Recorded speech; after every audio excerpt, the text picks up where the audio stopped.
You mean Travis Kelce? And who else? The weapons this nigga got. Okay. It's gonna be Josh and who? Nobody. It's gonna be Josh and who? Josh and Jay. Josh and who? Versus Pat and Trav and Birdie or Tyreek or fucking whoever for they got. So we can say, okay, so I can give you that. Nobody knows Josh Allen's fucking who his AB receiver is. Nobody know who his fucking running back is. But for every fucking year, they end up making it there. So you mean tell me that nobody knows who these great unknown players are? But this nigga always makes it to the motherfucking championship game. How the fuck did that happen? I'm LeBron on this team. How the fuck that does not happen? Well, guess what? As a Saints fan, y'all should have that understanding over everybody. How? Because we only got what? Because Breeze, nigga. Breeze had a fucking fleet of weapons and won one Super Bowl. One. Also true. Yeah. One. Hey, we got cheated out on other ones. I don't want to hear that shit. Let's not talk about that. When the game, he the best quarterback. He one of the best quarterbacks in the league. When it came down to it, the nigga couldn't get past whoever else in NFC. Nigga, I don't give a fuck about that fucking flag. You supposed to beat golf if golf ain't what if golf ain't what they say he is. Hey, hold on. This is what Saints fans leave out. That game went to overtime. Yes, you had an opportunity. It wasn't supposed to go there. But if you the player you say he is, he ain't supposed to be in a predicament versus no fucking golf. That's what I'm saying. So it's like we can argue that shit all day. And that nigga had a fleet of weapons, the best defense. The best defense in the league. You got Alvin Kamara. You got Michael Thomas. You got motherfucking a fleet of receivers, tight ends. And you still don't do shit. You won one. You're welcome. You won one. Guess what? You did. That pick six was like, here you go. Yeah, we did more than most. We got us one. Peyton knew he owed the home team, man. He knew he. All I'm saying, bro, right now, I feel like, and I don't know if y'all feel the same way, but this nigga Josh Allen like Dwight Iverson. What Iverson? Okay. He's like Iverson, low key, on Philly.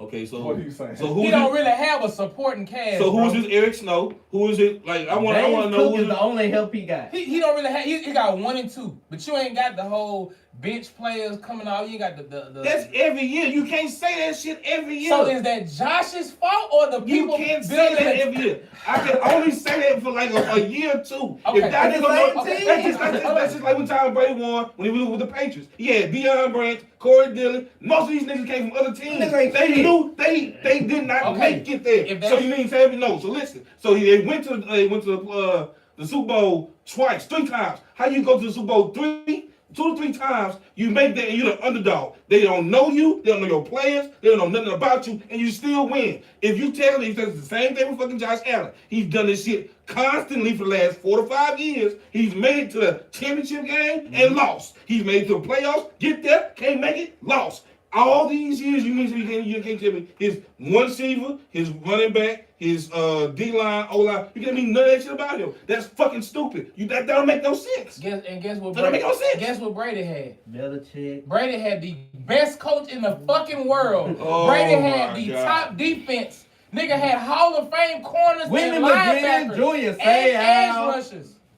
Nigga had the number 1 defense, nigga. Logan Mankins. The number 1 defense.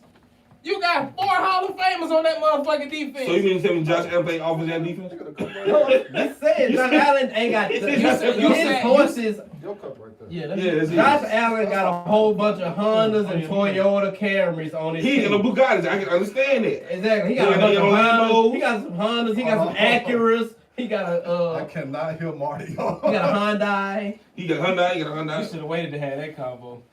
Brady at least had a BMW or something. BMW, a couple Benzes. When they saw Lamar, a Ferrari and Ty Law. When they saw Lamar couldn't get there, they added more weapons and put more pieces around him. When they see Josh couldn't get over the hump, what did they do? Change the rules. Okay, look, yes. We gotta get started. He don't like this nigga. We gotta get started. Oh shit, what's good? The energy is good. I love it, boy. Hey. We gotta get good. Man. Somebody not on. Oh, me. Yep. Little crown work, Yep. Roy Yep. don't Yep. do no different. You tell when niggas had a day, man. Yeah, it's been a Got y'all niggas going. Shit, look, I'm dry, nigga. I ain't had nothing to drink. That shit been sitting in the You barrel. had a nap. Yeah, no, that's true. That is That's true. exactly what it is. All right, man. Bet. Let's get started, bro. Welcome to the Perspective Podcast, episode 89 tonight. We got a full house, man. It's been a very long time. For the people that's been tuning in live, man, y'all already see what's been going on here. Everybody else that's recording, we've done had our Josh Allen bid and Lamar and shit done escalated into Tom Brady and Drew Brees and Peyton got thrown up in there. Niggas had the audacity to throw Andrew up and they almost failed. All right, you said you wanted to stop. You said you wanted to stop. I'm just catching them up. Just let it be what it is. I'm catching them up on what was going on. That big hand folk nigga couldn't beat Brady. Don't do that. I know, but we got us too. Shit. It's all good. Well, Buffalo don't even use their best weapon. They keep that nigga on the bench. Act like he don't play. But anyway. niggas out here is quarterback deprived. Them niggas gonna put We money out here on. quarterback deprived and talking about a nigga that They gonna put money on the picnic table and jump on that nigga. Look, I ain't gonna lie. I'm gonna hold that nigga down too. Bill Station. Oh man, bro. But again, man, happy Tuesday, y'all. Happy Tuesday, man. Everybody's in the building tonight. How are y'all doing? Tevin, it's been a couple weeks, man. Happy New Year. For real? Haven't talked to you. Yeah. Haven't seen you, bro. How you feeling? Dang, I'm good now, bro. You was a winner card getting it. Yeah, I done shook back. You know, I've been out for a minute, but I'm back. It was good listening to y'all boys on my hiatus. Yes, Oh, man. Yes, sir. Yes, sir. Marty, man, how you feeling, big dog? I'm feeling good, feeling great, feeling fantastic. Mardi Gras is slowly approaching, Yeah. though. It's the season already here, man. I went to this spot the other day to get some get a slice of cheese, king cake cheesecake. Man, and when I tell you the king cakes was flying off the shelf like a pair of Jordans on an old Saturday morning, nigga. Boy, god damn, they was up in there, man. Marcus, how you feeling tonight, brody? Feeling a little tipsy. We got the city turned up. We just got the Olive Garden. Yeah, you did. Yeah, you did. Yeah, I like your PSA too. The PSA you put out there is pretty funny. And guess what? Niggas got out there and did exactly what he said not to do. It's like y'all gonna complain no matter what the hell going on. hard-headed. I don't really care if Olive Garden like that, but I'm here, girl. Eat this fucking soup and salad. Shut the fuck up. You gonna take this breadstick? Damn, man. Soup, salad, and breadsticks. That is it. Bug, how you feeling tonight, big dog? I know you said you walked in feeling a little Yeah, tension. I was a little sluggish, but you know the energy matched me. Well, I had to match the energy, so I love it and I appreciate y'all, man. Like I'm here, bro. Just trying to make something shake. Yes, sir. Yes, sir. And I accidentally couldn't find one cup, and I had to pour another one, but I still got the old brew. Yeah, on bro. for tonight. Just gonna get that shit popped, man. Again, this is episode 89 of the Perspective Podcast, recording from Collective Studios, Studio E to be exact, man. Shout out my nigga Marty. Man, how we getting started tonight? Anybody got an icebreaker, or do I gotta throw something out there I've been thinking about real quick? Ooh. I got an icebreaker in regards to dating, if anybody wants to go with that one. Go ahead, fuck it. Let's do it. Let's get it. All right, so fellas, you know what I'm saying, in the midst of a handful of y'all boys are in that married, and Tevin is single, Marty is single. You know what I'm saying? So it's just in the midst of dating, how do y'all know that that a date is going good? Like, how do you ever really know That's tough. in this day and age? But so, for example, for y'all that are married, how did y'all know that the dates with y'all's wives were going good? I say the vibe, man. When we started planning for the second one, in the middle of being in the first one, like next time we ought to do That's true. something along those lines. That's when I realized that, like, all right, I think this is something that's gonna be around for a little bit. Okay. Yeah. You get some draws. All right. Okay. Yeah, no. What other telltale sign? I ain't gonna tell you, man. I never locked down anything I got on the first night. Never. Me neither. I'm just talking shit. Oh, okay. Yeah. Hey man, I mean, it is what it is. I don't think anybody has, to be honest. Like, but I think, like I said, you usually know from the first one if y'all can plan or say, let's go make sure the second one we do this. So you plan the second date on the first date. So usually that's a telltale sign that everything's going good. Oh, okay. Trevor? I would say, man, I guess the conversation. Like, if we can hold a good conversation, about it ain't gotta be nothing deep. If it could be something surface level, but if the conversation we can keep the conversation going. That's always a plus. We find some stuff we got in common. I guess yeah, just like the vibe. Because like the last, I guess first date I went on, like in her energy was just it was peaceful, and that felt good. I was like, dang, she just giving off an energy of like calmness and peacefulness. I was like, oh. I was like, okay, I can rock with this. I like this. So I'm like, I found this. So that was a good thing. But yeah, just like conversation with y'all laugh at, the little jokes y'all tell if y'all kind of vibe with each other. That's pretty much it for a first date. Don't look too much into it, cause everybody can be that first day you putting on your best, probably your best you. I tell you what, as a married man, it ain't even the first date that's the problem no more. It's the coming up with new ideas for dates. Yeah, yes. Yeah, the continuation of date, because you gotta still date your person. Mm-hmm. That shit get tiring otherwise. You gotta come up with some different shit. Especially here. Mm-hmm. That's why I don't mind traveling as much as we do. I think that was gonna be my next question. Like, is it because of the environment that it's hard to keep coming up with new shit, or is it just the lack of interest of doing other things? The environment for sure play a big part. I mean, because it force you to be more creative or either travel, but it's also like I guess stepping out of your comfort zone, finding new stuff that'll be able to have an interest, for y'all to do, like finding a new hobby, finding something new to do, finding something that's just a little different than what y'all normally do. Maybe eating somewhere you probably wouldn't normally go. Watching a movie you probably wouldn't normally see, doing an activity that just normally ain't you. But the area being, lackluster is definitely a contributing factor to it, I would say. Man, I tell people all the time that shit is 45 minutes away. That little drive is to Leesville, got a little random restaurants out there you can go check out. Marksville got a little random spots out there you can just go check out. Ville Plant, you know what I'm saying? Jonesville, I know like for a lot of people they don't like driving. I got friends that, again, I went to Leesville, again, it's 45 minutes away.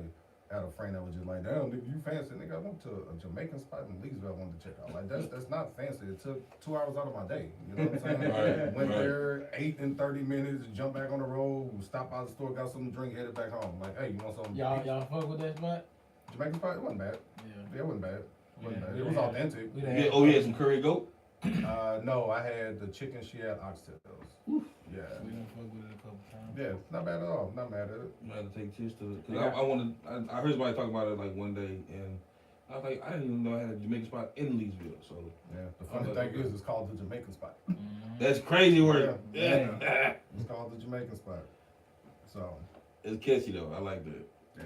It's always what you say in in talking.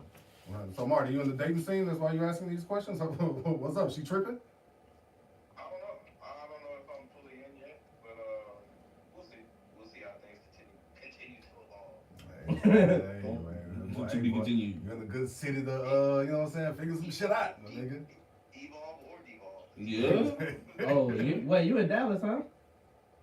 Yeah, I'm out here. Okay, I gotta remind me when we get off about the spot. My partner told me, he's like, hit up, he's like, it's a nice little spot.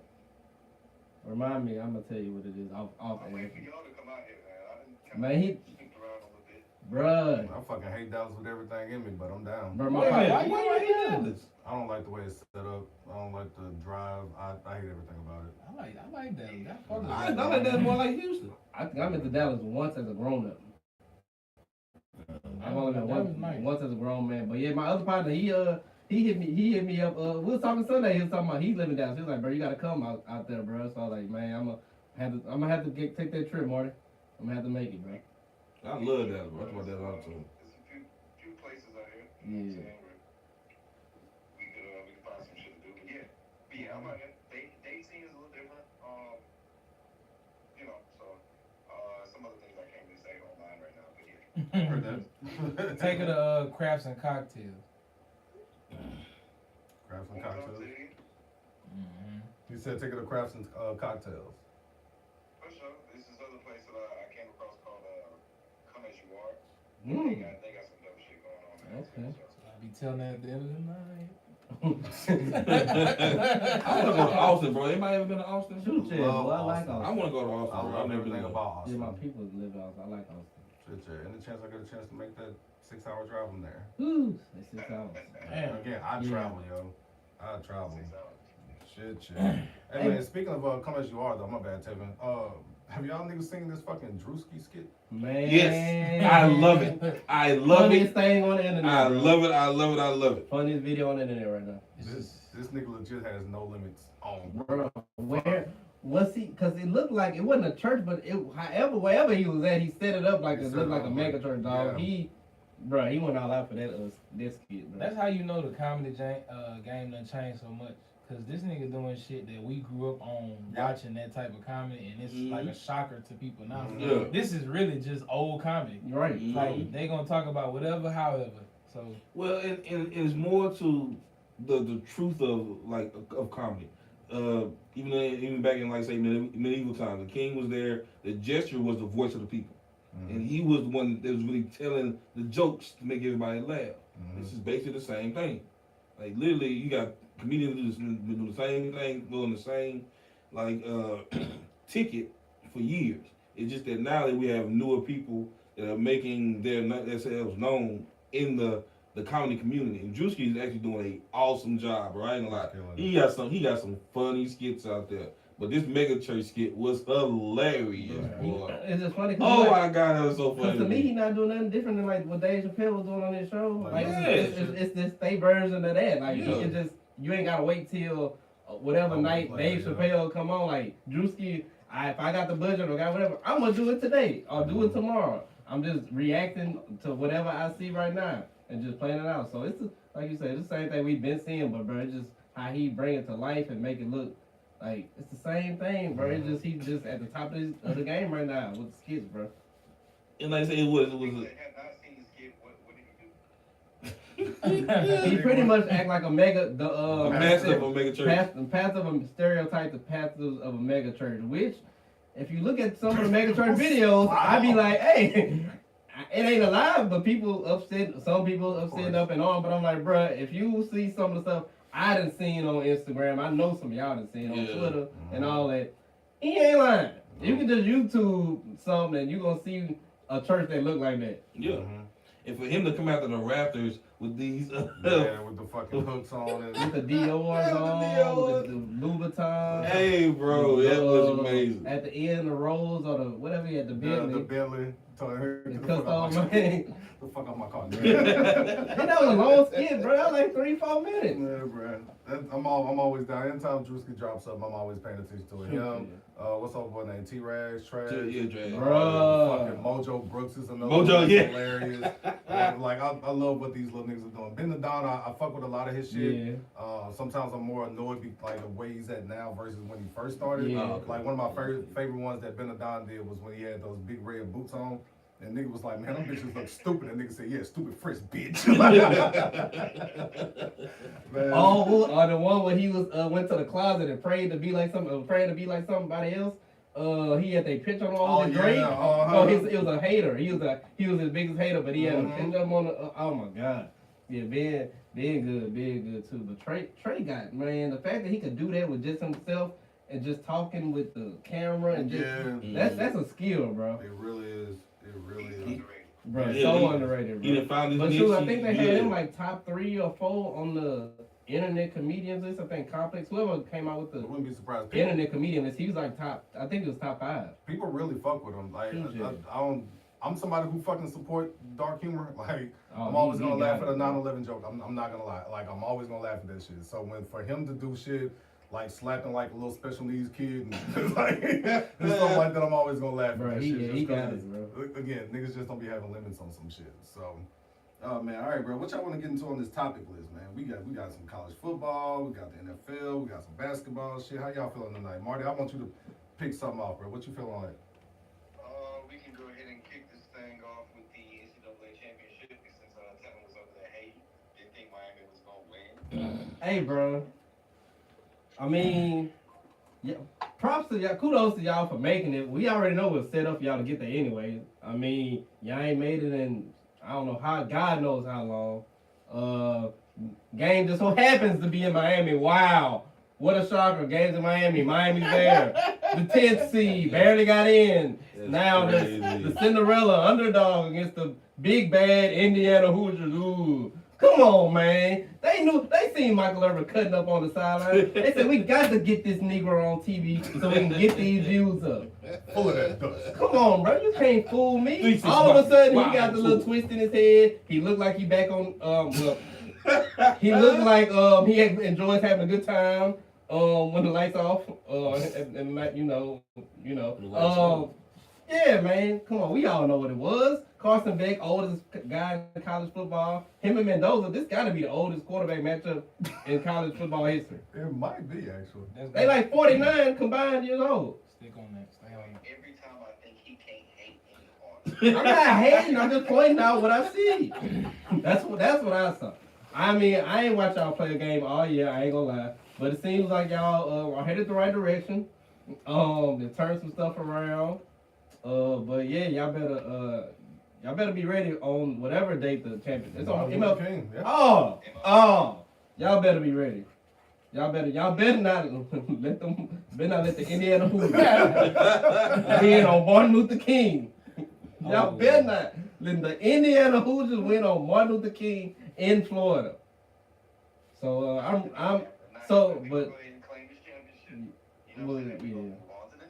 You should want Mendoza to act the fool. I don't want y'all to win though. I'm just being honest. Look, I'm in a very strange predicament here, right? Because of course Mendoza is going to be the number 1 pick. What happens, right? And he's playing against my favorite college football team, so I just hope this motherfucker don't get hurt.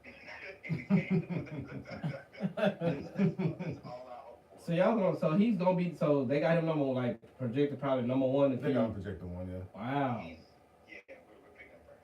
So, I'm gonna have to I'm gonna have to watch him because I was down on Shook.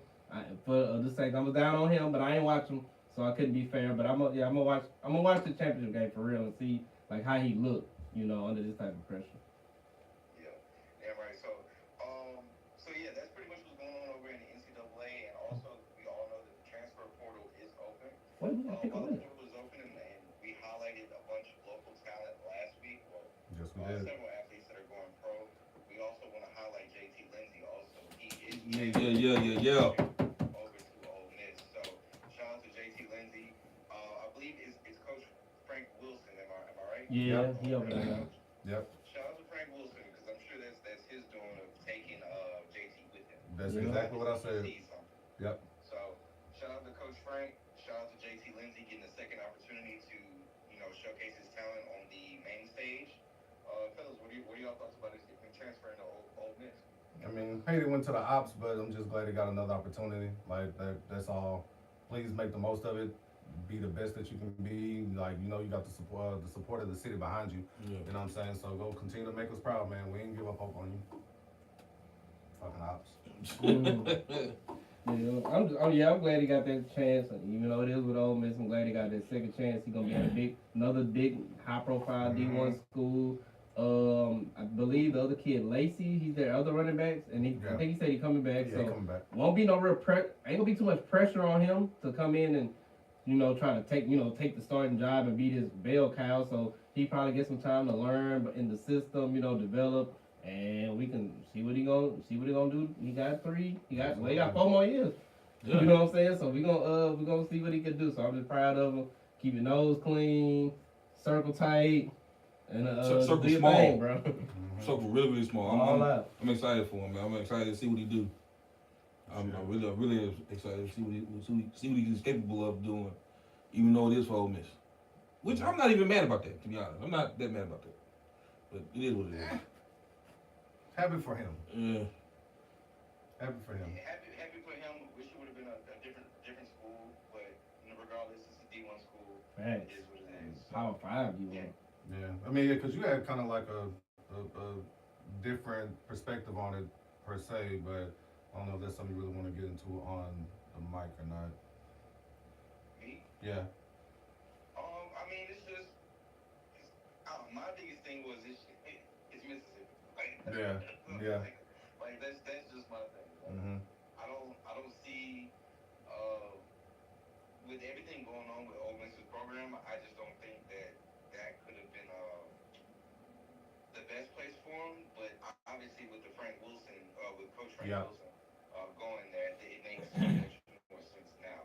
Mm-hmm. So that was just my thing. I figured he would have transferred to like Georgia, or he would have transferred to Texas or Oklahoma, or you know what I'm saying, just another D1 school, because we know that he was recruited by every D1 school in the nation. Yeah, right. So, and being like the top running back in the nation for his class.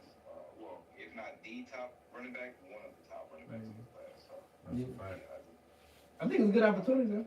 Yeah. Just, you know, he got to really just go get some tape, too, because he ain't got no tape out there. So, you know, his options were really probably limited, especially on the high D1 levels. Even though they recruited him the year before, shoot, they got transfers they're looking at first now, or maybe even some younger legs or whatever. But, yeah. Got in trouble. Yeah, so this is just really to give audition tape, another audition tape. Pretty much. And again, I'm glad it's D1. Shoot, Yeah. Marcus, you quiet as hell, bro. Hey, shout out to the kid, man. All right. Hope you do well at Ole Miss, bro. Of course you would say that. I'm just trying Marcus, to what was your thoughts? You got something in here that says NCAA semi-pro and age development. Yeah. What are your thoughts on that, and where were you taking it? Yeah, I'll make it quick, cause Tevin actually was making a point that we could have just transferred from, but he was saying how you was saying Carson Beck was how old? Or? I don't know, but at least 23, huh? I don't know. Oh, no, Carson is Beck 24, Oh. 24, 25? He's a 5-6 years, 5-6 years, 7. 27? Yeah, he's old. No, I'm saying he's. It's years. Oh, okay. He was a freshman in college when his wide receiver Malachi was, I believe, 11. Jesus. Okay. Yeah. So now Malachi is in there. He's still playing college football. Okay. So I had seen a video was talking about with this NIL stuff and how these kids are staying in college for like 6 and 7 years, stuff like that. Is NCAA technically almost like a new semi-pro because Chambliss, the quarterback from Ole Miss, got denied for his 6-year ability to come back. Yeah. Carson bullshit is there. You know, he pretty much gonna be a 10-year senior at some point. And like Michael Penix, you know, he finna be 26 next year. A lot of these quarterbacks, you know, for the Saints, he almost gonna be 30 years old soon. So these players are coming out like fairly older or staying longer in college, but they playing against talent that's younger or not really like up to par by the time that they get out. Do you feel like they should be developed when they get into the league? Oh, I don't know about that. I think I think you see in some of the results of some of this shit. Like, yeah. Look at CJ Stroud coming into how he came into the league. Look at Jaden Daniels, how he came into the league. Like it's a couple examples, and maybe even over on the defensive side, you can go a couple years back with Jalen Carter on the defensive side of the ball. Look how he came in the league looking like a rhino. You know what I'm saying? Like they were comparing him to Reggie White after his rookie year. Yeah. So I think it is. I think it definitely has some things to do with, you know, how they can either stay a couple years later, no matter if it is due to NIL or the COVID rules.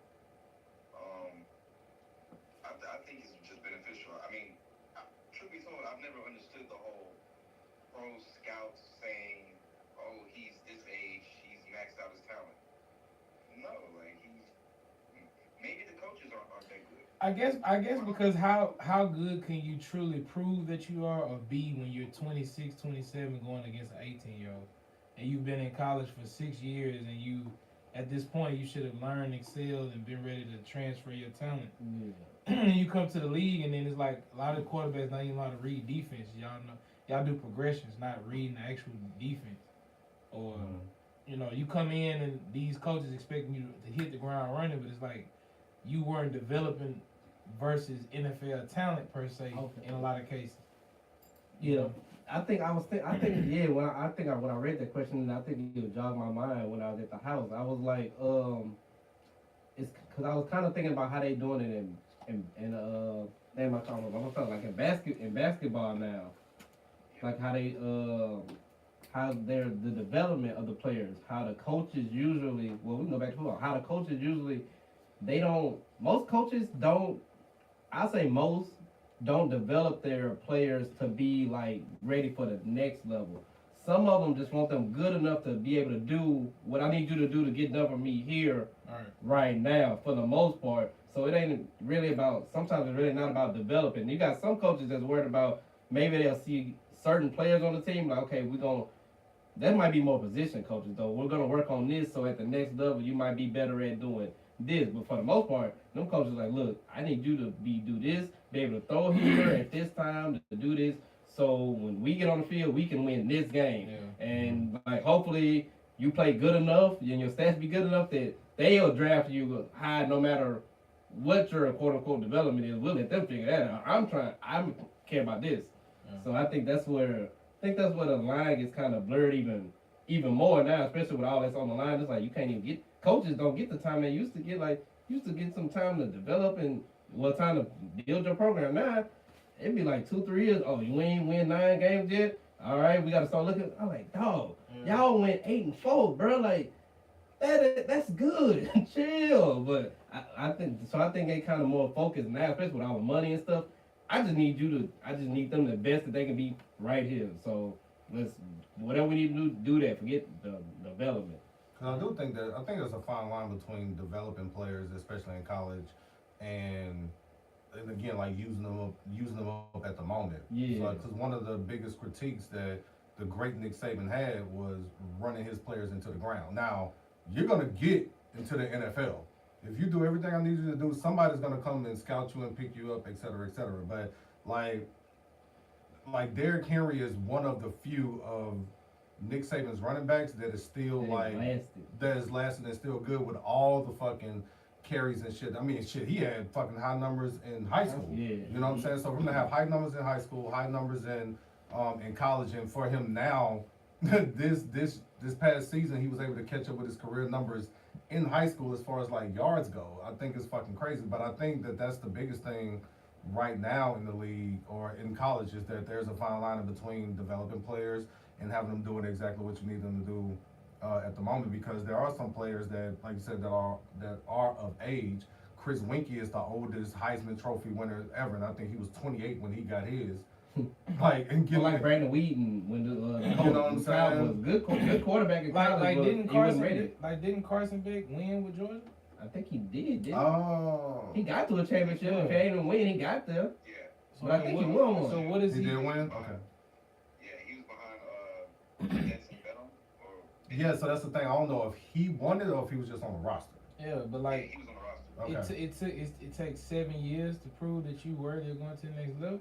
Or are you just trying to just get a check? Maybe trying to get a check. And, you know, the old lady go there. Because right now, what I'm asking, like, even with him being a 7-year starter, is he to the level of a 7-year college player that you would think it should be at this point? I see what you're saying. I see what you're saying. Like he should be the best. Like you should if you ain't number 1 quarterback, you need to be at least. Yeah, like you should be Mendoza level if you've been in the league for 7 years. So I mean, but Mendoza ain't too far off from him. But like, that's, you know what I mean. So they say more to him or more to Mendoza? Well, no, I'm just saying like he's not too far off as far as like age. Yeah, but I also think that because Mendoza only a year younger. I ain't know. Because Mendoza was at Cal last year, went to Indiana this year, and won a Heisman. You know what I'm saying? Again, like just different programs though. So I think it's a fine line between developing players and having them do exactly what it is that you need them to do right now. Because midway through the season, people wasn't thinking high on Mendoza like that. Even when he got the Heisman Trophy, people wasn't thinking like that. I'm saying even now though, where does Carson Beck land in the draft at this point? Right, because he might still be behind people. He still might not even be a top 5 pick. Nah, he's not. Right, so they're gonna have the boy from Oregon higher than him. They're gonna have Mendoza higher, the boy from Oregon. They're gonna have the guy from not Washington. It's another quarterback out there. that's coming out that they've been up on. Beck might be down there with Nussmile. I think it's a Clemson quarterback that they also. Oh yeah, I like him too. His name's Klubnik or whatever. I call them losers. That's what I do. Basically. Call them losers. Man, that's crazy. Fuck them niggas like that. And don't get me wrong, fucking what's his name? Chalmers at Ole Miss. Yeah, Chamberlain. Yeah. He was trying to come back to school because he kept dealing with fucking what's this shit called? Not tendonitis. It's in your throat. It's something like meningitis. Meningitis. Yeah. That's what he did. My nigga, if you don't get the fuck out. Right, hold Hold up. Well, he know he gonna get more. Y'all gotta chill out now. He also coming back because he know. First of all, he the second starting quarterback, and he took majority after mid-season all the way through, so he just want to get more tape. Cause he came from like a D2. Oh yeah, from that little. Yeah, so you finally getting your shine. The starting quarterback trying to transfer. One more year probably put him in a conversation to be a top pick. You know Yeah, because he won't, and then also that money from next year, like he probably gonna get paid. He'll get paid probably more next year at Ole Miss than he will get, or anywhere that he'll get paid at first year in the league if he get drafted. Probably what he might go late second round. Yeah, he'll have a chance to fully develop with his people. Yeah, too, well, so. they about to appeal it, so we're gonna keep our eye on that one just to see what happens there. You got Ole Miss or whoever better pay that bread to get that appeal approved. That's what's doing it. That's like I do pay that tax. That's what doing it. But before we continue on, going off into like the other topics here, national championship is here. We know for sure that there's a Miami pick here. How everybody else feeling? I've been down them all year. I'm gonna go Indiana, dog. I doubted them all year. I ain't gonna lie. Yeah, Indiana. I made my post, bitch. Indiana. Who you got? I had to go Miami, bro. I like Miami. I want to see Miami do it, but I'm going Indiana. I just want to be a good game, though. That's all I want. I don't want no nothing. I want to know blow out by Indiana because they down. Oh, they actually kick ass this year, so I'm actually highly impressed with that. That's just me. Man, college was tough, bro. College was tough to do. This past weekend was great. But on into this past weekend, NFL playoffs, fellas. Ooh, started off great. Started off real great. Those last two games, man, ass to ass, boy. God damn, them games was bad. Listen, ain't nothing I hate more than badass football, boy. Yeah. I hate the Patriots, but I hate watching them niggas suck like a motherfucker. I don't fuck with the Texans like that, but I fuck with the people that fuck with them. But boy, that game was ass. CJ Stroud did everything he possibly could to give that game away. And the Steelers like, nah, y'all got it. Don't worry about it. This is a young man's game now at this point. We'll get into all the changes as far as all that goes here in a little bit. But one of the games I want to highlight, or at least a moment that I want to highlight from it, is the Chicago Packers game. Okay. Yes. Really good game. I hit the group at some point through. You know what I'm saying? I think it was like going into the fourth quarter, and I was like, this is what veteran football looks like. You know what I'm saying? Keep the ball away from the young people. Take advantage of the young players and what it is that they've done. Caleb did not look great that entire game or whatever. I think at the end of it, he had, I think it was 24 or 48 completion, 2 interceptions, 1 touchdown, 2 touchdowns, I think or whatever. Two. Yeah. But I mean, the Bears just didn't look great there. You know what I'm saying? But Green Bay started giving up some shit, started being extremely lax on defense. Field goal kicker said, yo, I'm just going to continue this trend of just missing some shit. You know what I'm saying? Or whatever. And I'm just going to say, hey, Caleb beat us. And Caleb did exactly that. So shout out to Caleb. Shout out to Ben Johnson. Shout out that post-game speech that they had. But there is one moment before we get off into the details of the game was the handshake between Matt LaFleur and Ben Johnson. Now, this is their third matchup. Ben Johnson came out there with the nigga fuck out my face. You know what I'm saying? And took the fuck off running or whatever. Now, we always, up in here, we have a good little rivalry. New Orleans, Falcons, you know what I'm saying? Whatever. Y'all let me pop my shit about the Colts and everybody else in our division.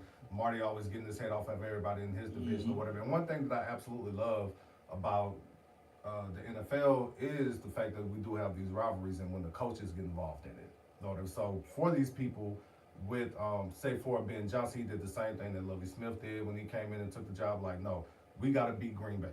Don't give a fuck what the hell we got going on. We got to beat Green Bay. Minnesota is Minnesota. The Lions are the Lions. But I know one thing. The only thing that's going to get y'all on my, like, for y'all to support me, I got to beat them motherfuckers. You know what I'm saying? So, like, yeah, it was great playing Matt LaFleur. It's almost nice to beat, like, Mike LaFleur or whatever. But if I can show y'all that I just came back in the fourth quarter, beat his ass, sent them home in the playoffs, or whatever, gave him that bullshit-ass handshake, and then went into the post-game conference with my team and said, fuck the Packers, and the team social media post that shit.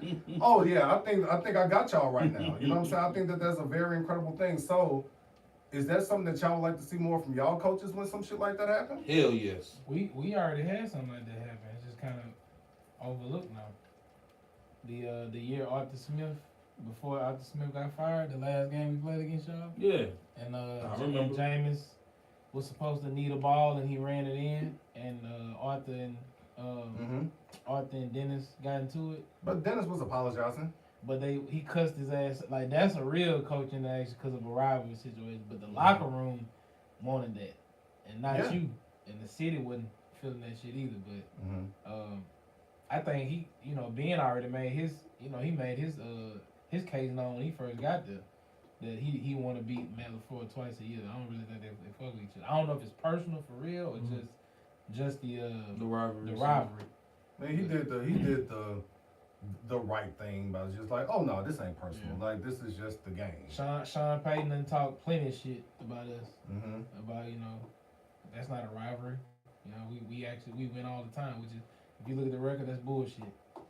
But of course he gonna say that. So he gonna pop his shit.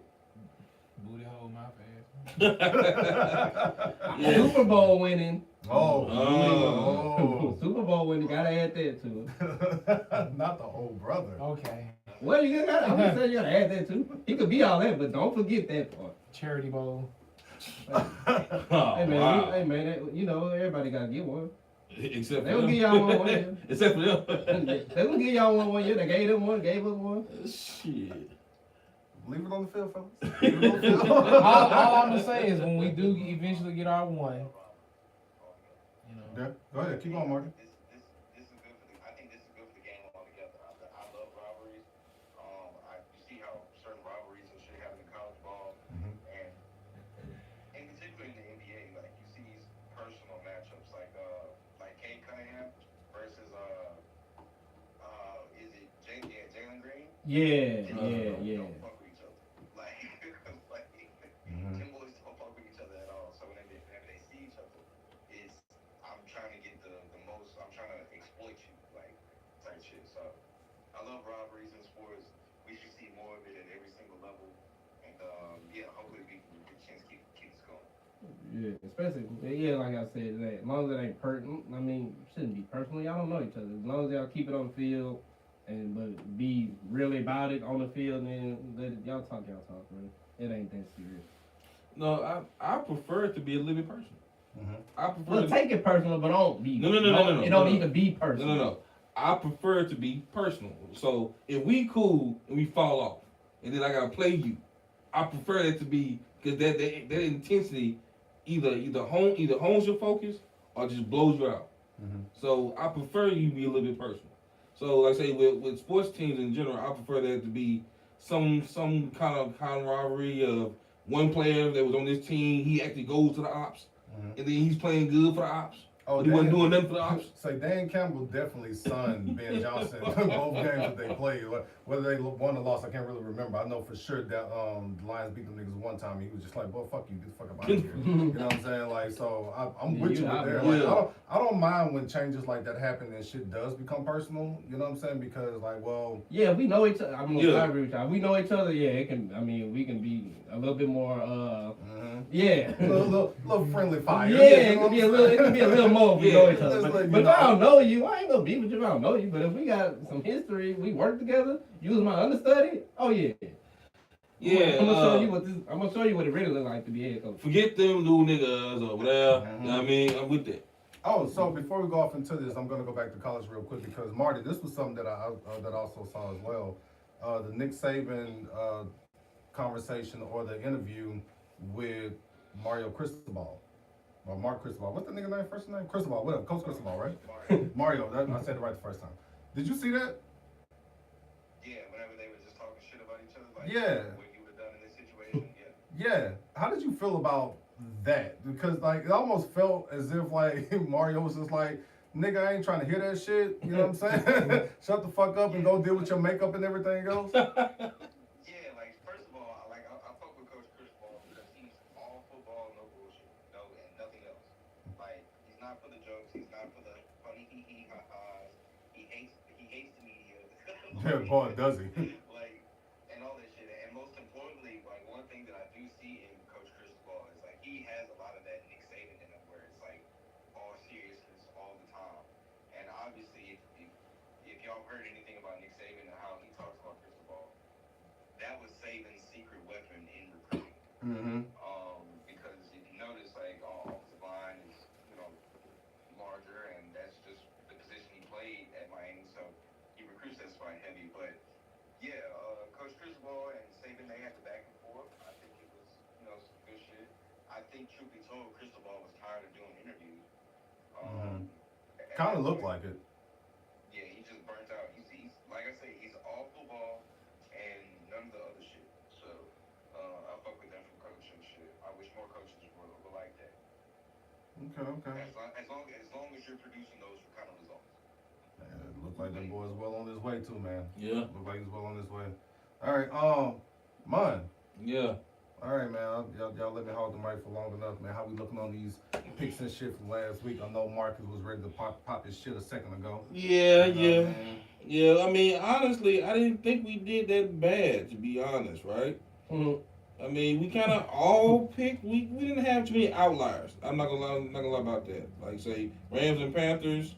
Rams won. You know what I mean? So we all got to wait for them. Packers Bears. The only one that went for the Packers was you. Me? Yeah, you don't win back. Switched up on. I ain't gonna lie to you. Northwest. I mean, I was kind of surprised myself, but it is what it is. Bills, Jags.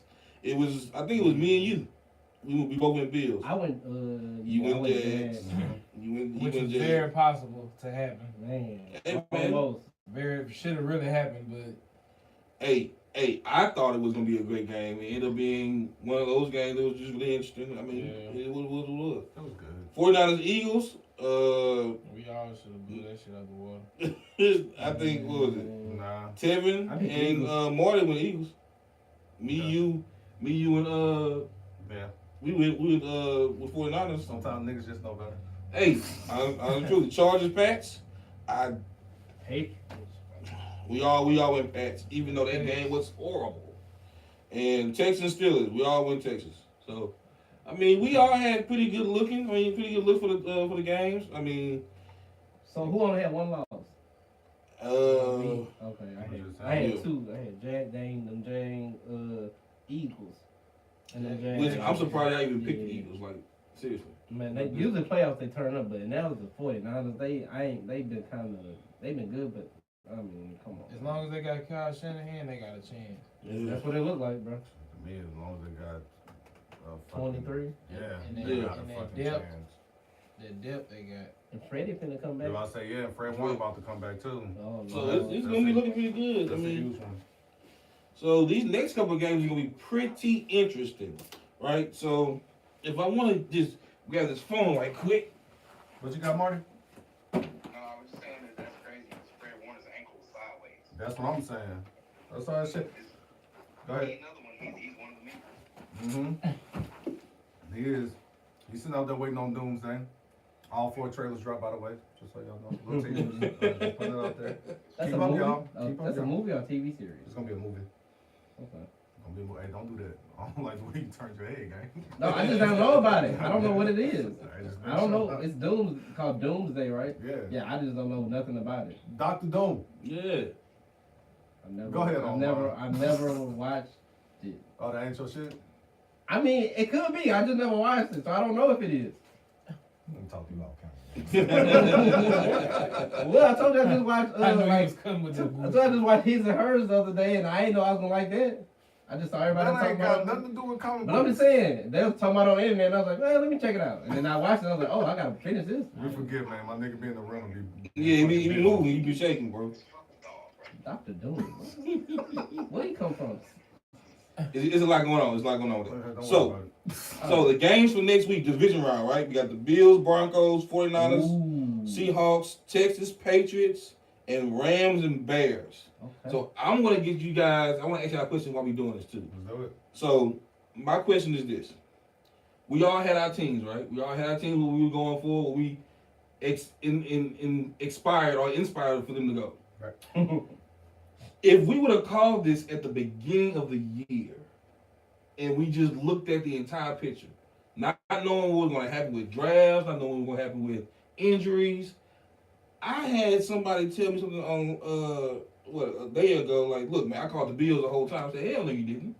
Nobody would call the Bills if you're not a Bills fan. What made them stand out? What made these teams stand out that they were going to win, like either go to the championship or even make the playoffs? I did not expect, like, say, the 49ers to be in there. I did not expect that. The Broncos did not expect that. Until I seen Bo Nix. We cut up the last, 6-7 games of the year, of the season. I didn't expect that. The Patriots, I had to realize they had the softest schedule of the entire NFL. They did. And literally the Bears and the Rams, like I say, the Bears were already decent from the year before. And they came in, like, really not having a point to prove, but they just had to tweak a couple things. And Also, they say, they're coaching quarterbacks. yeah, you see what I'm saying? So it was a lot of the teams that I was looking at, like, you know, they kind of showed something from last year. They kind of did have a good program already going into the next year. Some pieces got added. A piece or two might got taken away. Injuries occurred. I didn't expect to see, you know what I'm saying, like the Broncos. I didn't expect to see them this year. Didn't expect to see them in playoffs, anything. Patriots, didn't expect that. Who was that? So I'll say this: as far as division winners, I had Buffalo coming into the season, so I'm not surprised that they're in the playoffs. I had Kansas City. Obviously, that didn't happen. Yeah. I had the Ravens. Obviously, didn't happen. I had the Colts. Obviously, didn't happen. Then NFC, I had the Packers. I had Philly. I had the Niners, and I had the Bucks. So going into the season, that's what I had. So to say that some of this shit is where it's at right now, like, nah, I would have never thought that Kansas City would have looked as bad as they did. Right. I thought the Broncos were a situation away, which they clearly got that shit on the wraps. And the Bills, I mean, they got Josh Allen. You can't beat that. You can't argue that. You can't be mad at that. I mean, we saw what that was last year when he did win the MVP. We saw what it was going into this year or whatever. And I did not know that Drake May was going to turn out to be the MVP caliber quarterback that would make a difference. But I had no idea it would be like this. You know what I'm saying? So there are some things that I didn't expect, but there are some things I'm not shocked by either. Right. That's what kind of got me. I didn't expect, let's say, for instance, like I said, with Bo Nix, didn't expect that. Knew it was like a situation away, but it was just like, yo, he is turning up right now. Drake May, I thought that was trash. I thought I was never going to see them in the playoffs until like another 4 or 5 years down the line. They'll never have another generational talent like Tom Brady, or even have the pieces to put together to even make it to the playoffs. So I didn't expect that. So I didn't expect them. Fuck the Jags. I fucking hate them. 49ers, I didn't really kind of count them. I mean, I'm just not a 49ers fan. I really don't keep up with a lot of their trades and anything like that. I didn't expect that. Texans, like Marcus said, as long as you got Shanahan, you got a chance. I know Tevin was a little tough on Brock early, but have you come around? I still don't love him. He alright. He alright. Like, if we got 15 quarterbacks that's good, he might be around. He between 12 and 15. Is he better than Sam Darnold? I don't know, because I really haven't watched Sam Darnold. You say no? I haven't watched Sam Darnold. I haven't watched him, but if I had to pick one myself, I don't know, bro. I'm Darnold biased, but if I need an NFL game that I know, I think I'll trust Brock more. I'll probably pick Brock. Okay. Even though I'm saying I'm Darnold talent biased. Like, I thought when he came out of college, I thought he was going to be one of the 5 best quarterbacks in the league when he played. So I was the same. Yeah. I was the same coming out. We all view quarterbacks differently, I guess. So who you pick? Brock Purdy or Sam Darnold? I'm going Brock. Why? Because I feel like Brock, when he got first of all, he wasn't a first round, he was a 6th rounder. And then you got the opportunity to come in, whether you had talent around you or not. He succeeded. And he done succeeded for the past 3-4 seasons. They got him a deal. Yeah. And he been consistent. Whether sometimes he flop a little bit or not, he been more consistent than Goff. I mean, than Darnold. Yeah. You're right. Hey, My bad, I'm sorry. Don't do that. Oh, My bad. I said my bad. I apologize. Don't do that. I'm still taking Goff over Jordan Love. So All few quarterbacks different. I'm still taking Goff. Right now, I would too, though. What has Love showed you? What you said, Marty? Right now, I would. I ain't gonna lie. It's just at this point, you know, like, so are we talking strictly quarterbacks here? Are we picking quarterbacks right now? I mean, I gotta put the question out there. Like, yeah. So, like, if we're gonna pick quarterbacks, who you gonna pick in crunch time? I don't care about offense or defense who they going against, what offense they have. If it was quarterback versus quarterback, who do you pick to lead your drive? And we're talking about quarterbacks that are remaining in the playoffs, right? Yeah. Okay. Josh Allen. Remaining in the playoffs, I'm going Stafford. Yeah, I want Matthew. You're picking. Yes. You're picking, but Allen can't get them anywhere. Josh Allen's supposed to be the best quarterback remaining. who you I know what they say. But what do you say? Which is what I'm saying. Yes, Josh Allen. No. Yes. I'm taking Stafford. Yes. Stafford. I love Stafford, Stafford. my first. Stafford just has Stafford ice. my first He's got pick. ice in his mouth. Yeah, I think Stafford is the MVP and everything, but no, I'm taking Josh Allen. Man, I'm taking Matt. I'm taking Stafford. He got the most game-winning drives in history. I think. Give me Stafford in this order. Give me Stafford. Give me Caleb Williams because he's shown it this year multiple times. All in the fourth also, quarter. Not give me over Brock Allen. Purdy because I'm convinced. I'm convinced. Give me Stafford, then give me Josh Allen. give me After Stafford, that, then after Allen. that, I don't care who. I'm gonna just roll with what I got. Third, I'm gonna have to go with whoever got somebody to the Super Bowl, which was Purdy. I mean, I know he got a roster, but you know. But see, that's also the thing too with what y'all was saying between him and Darnold. I think if you flip them, you get the same results. Darnold had a 14-2 team last year and flopped. Yeah. And if that would have been Purdy, I don't know if you get that same result.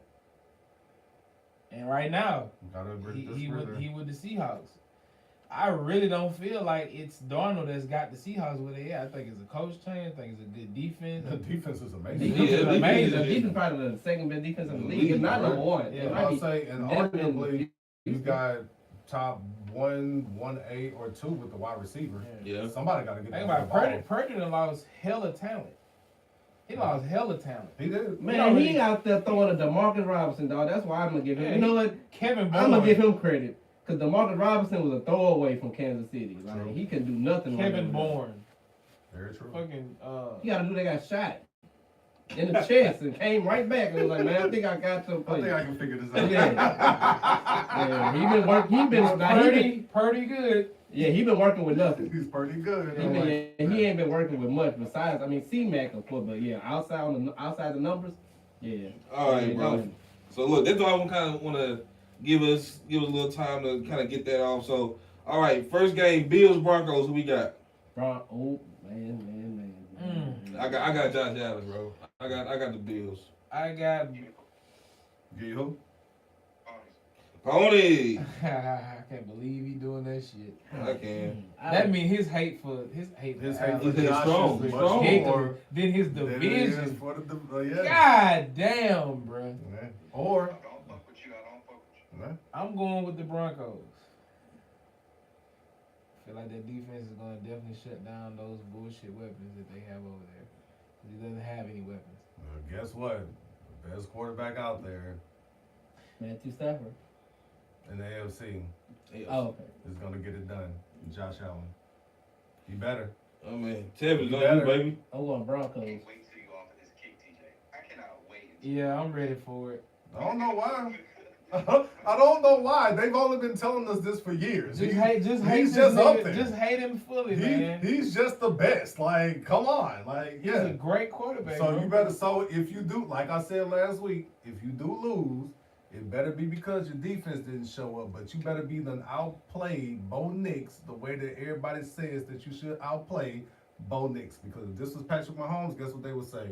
Patrick Mahomes is gonna So you outplay Bo comparing him to Nix. Patrick Mahomes? No, No. I'm I'm just comparing saying that's him. what it sounds like. I'm comparing him to what they would, to what they're saying about. Who Josh is they? Allen. Who is they? The critics. People, the critics, The critics, the man. analysts, The everybody analysts. else. They have Everybody to, says they have that. to base it off the stats, man. Shit. I mean, and even with stats, I don't want to be looking at Josh stats and be like, oh, he okay. Josh stats is fucking incredible. Yeah. Let's not do that. Let's go by our personal opinion. Let's not go to stats. Yeah, Stats but be bad it's day. 10 other niggas on the field, bro, and you have to have competitive teams, not just the quarterback.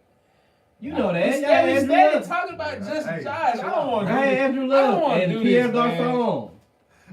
What the fuck? That nigga, bro, look at Denver. What are you gonna work Bro, with? look at Denver. Pierre defense. Garçon, listen, and what's the other white boy name? I hated him too. The bald one. The ball Bald white Baldy. The ball, you know the ball wide receiver y'all had. He had Think a about it. weird name. Denver got the better coach. Man, They got the better My defense. wife when I pull it. They got the better weapons. Yeah. Denver is all around Better coach. better than them, even with them having Josh Allen. Better coach. Right, yeah, I know, right? And they still gonna lose. Still gonna lose He to don't, Josh he Allen. don't believe this. He just Next game, man. Next game. We're gonna get back to that in a little bit. 49ers Seahawks. Who we got? I got Seahawks. Seahawks. This one be hard. Yeah, you want to make sure your household is protected. Yes, So you're smart. absolutely. You know, Absolutely. I got the Seahawks. I got Sammy. I'm going Seahawks. Oh shit. Seahawks defense I'm going with. Marty, why Marcus taking this time? Give me Seahawks. Seahawks and the Birds. Give me the birds. Give me the goal. Give me the gold. Oh, I heard it. Give me Niners, man. I'm right. Bang, bang. Like I want to pick them boys because I just watched the but I just watched them boys put up the 49ers on when they had to have it. Mm-hmm. You know what I'm saying? So it's That's why I'm giving them the edge as well. Sam Darnold. That's why I'm giving them I the think edge as well. I think this is gonna be what I'm saying. Sam Darnold. Bang, bang, Niner gang. All right. Next game, Texas Patriots. I'm going to Texas. I'm going Texas. Based on how CJ played. I think CJ gonna turn it around. Okay. I pray he turn it around. Okay, Marty, I got a question. talk to me. When you hate your division, but you also hate the opposing team, how do you pick? You rationalize that. Like, how do you do that? Pick the It better. depends on how much agony that the opposing team, not mine. This nigga gotta ask him to be the guy to hate. Mm-hmm. That's crazy. Okay, because this can't end in a tie, so I can't even ask for, you know what I'm saying, or both lose here. I don't want to see the Texans do shit, but I fucking hate the Patriots with everything in me. Oh my God. Think about how much the Patriots have taken from you in your life. All right, Texans, go do it. Fuel you, bro. Go do it, Texans. Go take care of them. H-Town, man. till I drizzle out. I got friends out there. I got to be out there next month anyway. So. All right. Who you got, Marty? Oh, you going H-Town. H-Town booting. All right, let's get it. I got Houston. It should be a full run then. It's double cups for everybody. Yes, sir. I really I'm feel- pulling up with a I double cup if they don't win know, next week. bro. All right. Shit. Last game, Rams Bears. Give me the Rams. Where are they playing? I think they're playing in Chicago. Give me the Rams. Chicago. I got the Bears. Give me Matthews. I picked the Rams to go all the way. I'm not jumping off that train. Give me the Rams. Hey, French tips on me. I got the Bears. That's another possible title. All right, man. Look, bro. It's gonna be a shootout out there. It's gonna be a shootout. It's gonna be a tough game. I think that honestly, truly, Caleb has showed that in these clutch situations, these clutch games, hey, I'm your dude. They better hope that. they better hope that Puka ain't got 2 early tuds and possibly scoring a few more later on down the line. Yeah, you right about that. But that's what it is. You found him. Anthony Gonzalez. He is Hispanic. He ain't white. Gonzalez, boy. We found the ball nigga. Ball nigga. I told you it was bald. I remember him starting. Who favored this game? So that's it, man. All for the games. That's all for. Matter of fact, we already picked out college football teams. Yep. College we football locked in. We locked in, man. All right. Kevin Martin, what y'all got on the NBA, man? What y'all got on these basketball coaches and everything going on? Last week, this is something that we actually missed. We'll put this in the group chat. It was in regards to the Richard Jefferson, and I think that was Ken Perkins. Yeah, Big Perk. Oh, okay. That's yes, discussion. yes. Okay. Yeah, that's what I put in there. Okay. I don't really remember the context of the video. Maybe Tevin can off the top of his head, but I remember. Tevin, do you remember what that was in reference to? Because I think you put that in the group also. Yeah, they were debating about like if you're up 30 and pressing, like if you're up 30, would you want your team to continue to, full court press and stuff like that? And I think they were talking about specifically, I guess, the age of 14, because I didn't watch the video, but that was a question like 14-year-olds, you're up 30, do you continue to press as a coach? Was that it? It was more about a teaching. But they had different opinions on it. Okay. Kendrick was like, yes.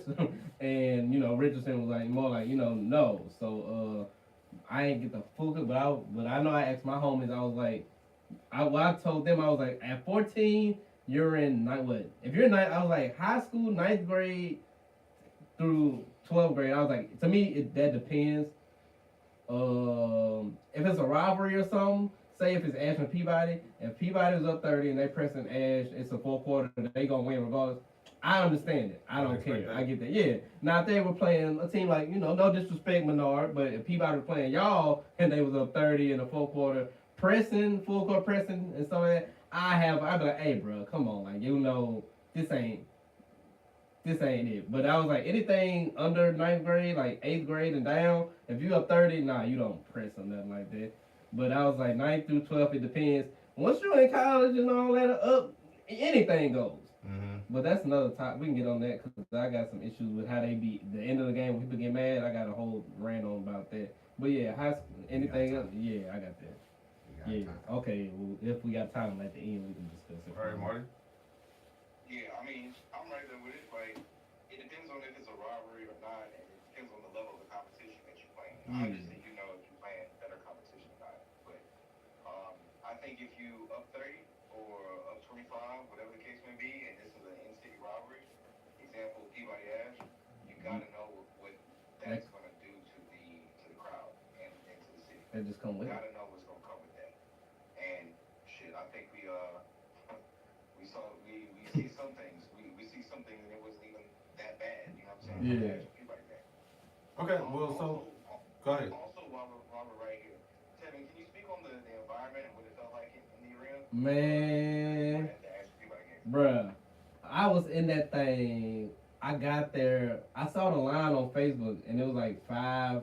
I forgot what time they opened the gym, but I saw on Facebook it had a line. So I'm like, man, I was gonna get there at 6. I'm like, let me go ahead and leave my house. So I got there like 5:45.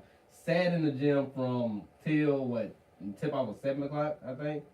Damn. Yeah, so I'm just sitting in the gym. They could have did better with that. If they knew people, they were gonna open the gym. I mean, Ash was still shooting around and stuff early. They was shooting around, dunking, doing all that stuff. Mm-hmm. But I'm like, bro, like y'all should have some type of entertainment for this whole hour while everybody just sitting here waiting, have some cheerleaders or do some stuff, have some games y'all played or something. They need to look at that aspect of it. But once karaoke and hookah with a grass back wall. Bro, they could have did so much. They Crazy. could have did that pregame could have been so lit and fun. But once 6 o'clock came, that's when I could have stayed my behind at home. But once 6 o'clock came, you start seeing more people come. 6:30, it was getting nice and deep. About 6:35, it was people everywhere, bro. People there were ready for the game. Ash come out looking good. Peabody come out looking good. Ash make the first basket, I think, but Peabody, man, they made that three. It got so loud up and down. I said, oh, tonight. Oh, yeah, it's about to be I was like, bro, I was like, this is one of them games. It was one of them. It was like Ash and Marshville was loud. It was probably louder, honestly, with Ash and Marshville, but Peabody had it was just so many people in there, bro. Like, people walking in the game during like, game still going on. No room at the bottom. Everybody packed up at the top. It was, bro, it was good. It was good. It was one of them games, boy. Bro, it was good to see the city come out like that. They had no issues from what I heard. No issues, even though it had all that many people out there, bro.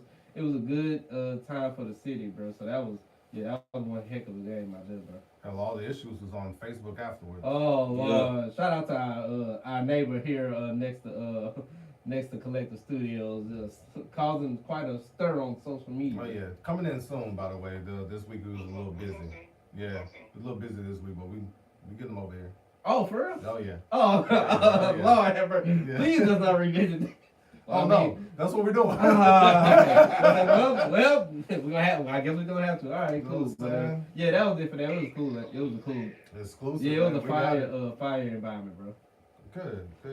So going back to it, if you could, because my bonus daughter is playing basketball right now, and she's playing for the 4th through 6th grade year. Okay. Or age group, and right now what's happening is. How do they explain it? There's no double teaming. There's also no press, and threes are allowed. That was like the three things. Threes aren't allowed? Are allowed. Oh, that was the three things that they were talking about or whatever. So like even when they was doing like a full court press at one point or whatever, like the ref would come in, blow the whistle, be like, nope, like y'all back off, give them like a chance or whatever. So like. If that's happening at that grade group and that age group, like when you're in middle school, say 7th and 8th, like how are y'all viewing that? Are y'all still looking at that to be the same way as far as like the not pressing or like kind of giving people like a chance, some shit like that, or y'all just like, nah, fuck that, give it to them? Junior high press. Okay. Like talent should be, for the most part, talent is kind of even. I feel like at that level, like start kind of even out at the elementary school, like because you gotta actually try out for the most part. If you're on the 6th through 8th grade team, you gotta try out. So those should be some decent, probably your decent basketball players. So yeah, you can still, I say press. Yeah, you can press. But like just that once it gets to like 4th quarter, y'all up 25 to 30. You know, the coach that's on the coach. I ain't got nothing to do with the kids. Coach should call it back, be like, you know, have some type of sportsmanship at that age group. But nah, you get man, we pressing, trapping, all that in 6th grade. So with the conversation that Rich was having versus Perk, or that him and both of them niggas was having, it was again Rich on the side of just like nah, like let them not press and like let's figure this out. And Perk was just like nah, like it was like the sports, probably like the more. Yeah, his was more on the side of like sportsmanship, you know, at a young age. But Perk was more like nah, this like hey, you out here, yeah, you out here, so we out here. What I got from it was more of a teachable moment to let them play and get it out moment. So Rich was on the side of, hey man, no, if we up 30 or y'all up 30.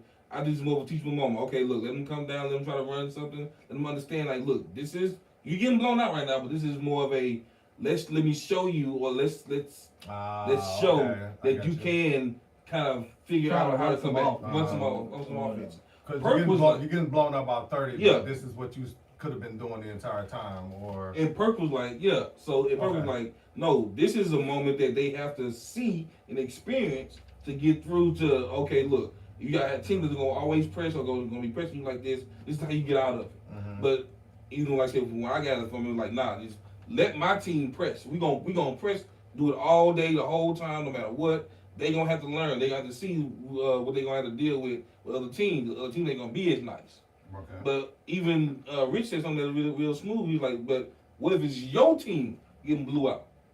What if your team? Because Perk was all like, nah, man, I'm gonna have it. We gonna press. He said, what if you getting pressed? What if you team are getting blew out? It ain't gonna happen. He said, that's my point.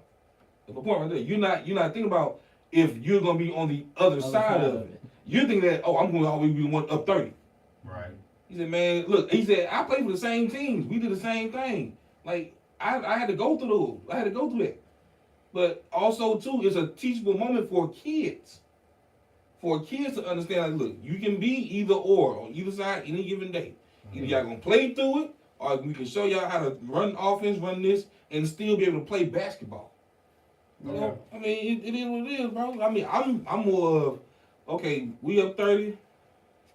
Let's go ahead and press it. I mean, let's get it done. But we gonna let's be teachable. Let's be adults and be teaching kids how to play basketball and basketball in general. Let's teach. Man, these kids just struggle with what's 25 times 12 all class period today, bro. Boy, And you want them to figure out a press. I can't get them to add. This kid can't add right. Come on, bro. Yeah, man. He got homework to go do when he got out there. That boy gonna be dead tired. Get an F on that assignment because you want to press all day. Man, 6th grade. We ain't getting paid nothing for this. But rivalries in high school to me is different. Anything after high school is fair game. Yeah, I don't care. You in college, we all in college, so I don't care what college you go to. Go to Incarnate Word. I don't care. We trapping and pressing. I don't care. What? Get mad. I don't care. You on scholarship, they are too. The AU games be pretty tough, boy. You see everybody press.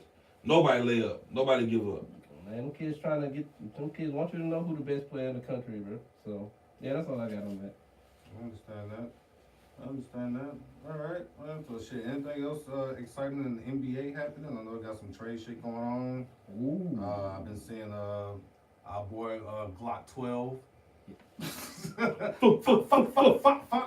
You know what I'm saying? Being tossed around a little bit. Pause. Trae Young. Trae Young got Trae. I hate that for Atlanta. Love it for the Wizards. He gonna turn the city up, bro. Yeah, DC gonna be on fire right now, boy. What's going on with that? And what's going on with He got traded for a senior citizen. Gonna go to a new city. Wizards got a lot of cap space. They one of the people don't realize I think they the top 6. They're top 6 market in the NBA, so they're huge. They're really a big market. So trade the only thing they got to show for that. He gonna go there. They send him out the jail, get all them bad contracts. Gonna be gone after next year. They got money to bring people in. They're gonna build the team around him, and I think he's gonna turn the city up. It's gonna have some life in DC. Don't know how good they're gonna be, but they're gonna be fun to watch the Trae Young there. Chocolate City. Yup. So shout out to Ice Trade, bro. Add more chocolate. It's just time for him to get out of Atlanta because Jalen Johnson for the Hawks. He done turned into he gonna be a superstar, all-star. They ain't a superstar, so they was like can't have both of these big fish in this little pond. So Trae had to go. Mm-hmm. But Trae's still young too. He only like 26, I think. So I think 26 was real childish. But I like it for Trae, bro. He about to turn up, bro. I want to see what the Wizards who they can get and who they can get to play with him, and he gonna do his thing. There is somewhere he said he wanted to go though, right? Yeah, that's where he said he wanted to go. And for them to get him for nothing, that's amazing. I would have never called that. For CJ McCollum, I'm like, that's it. That's it. That's all you got for Trae Young, one of the top scorers in the league. One of the right, the all-star, like they the all NBA player. That's what you got, CJ McCollum. Bet. Give me that. Give me the water boy too. Give me that, man. Yeah. So shit. Well, what about Ja? What's going on there? They saying it got a few teams interested, like Miami. I know they interested. Brooklyn interested. I think. Them the 2 I know that are interested. It's just about Minnesota, but I don't. Minnesota interested. Man, if that happens, man, it's gonna be lit in Minnesota. I ain't gonna lie. I might low key be a Timberwolves fan. What? That's So, man. That's gonna be 90s basketball. Giant Ant. That's what my dream would. That's what I would wish he would go when Ant-Man they just turn up. But I think by like logical basketball, all that sense, it makes sense for the Nets to get him. They got all the draft picks. They ain't got to give up no players for him. They just give him all the draft picks, and then it'll just be him out there with Porter Jr., and they'll just be out there doing their thing for a little while. So let Ja rock out. They finna let him go. This is last year. Yeah, he been getting like bitch. they gonna let my boy go. Like New York City. Y'all need a star. Wow. Brooklyn ain't had a star ever. No. It seemed like every time they try shit didn't work Yeah, out. that's true. I mean, they had the best thing they had was the big three with Durant and them, but they had to break that up because, you know, Yeah. COVID and all that. But yeah, Ja, go to Brooklyn, turn up, get the city lit. Plus no guns in New York, so. Oh yeah, so you ain't gotta worry about that. That's crazy. But if he do got a strap there, he facing a year and a half, so you gotta let him know that too. But yeah, I want to see him in New York. He would be a good destination, but him and Pat Riley, they ain't gonna get along. You ain't gonna tell Ja what to do, not right now. He too young. So, too hot. Yeah, Kinda hot right I'd now. rather send my boy to Brooklyn, let him get the Brooklyn Nets off the ground, and go from there.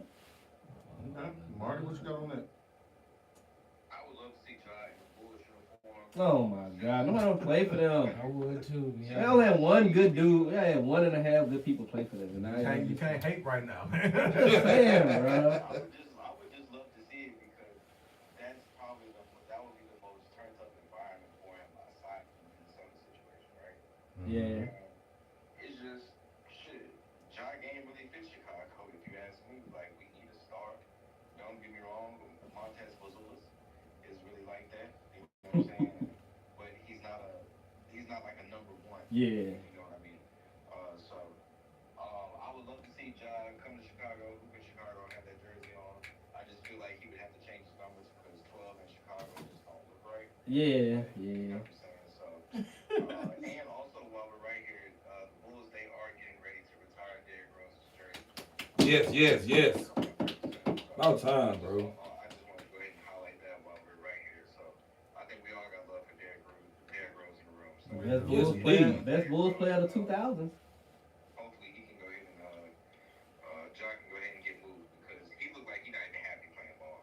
Nah, seriously. Yeah. Reports is he told them that when he came back from that suspension, he was like, "Yeah, I ain't gonna be here much longer, bro." So, I ain't gonna be here. dang, but that's a good one, Marty. I ain't thinking about y'all, but thinking about it now, like, yeah, y'all should be one of the teams that his preferred destination. That's we trying to get him. Yeah, definitely.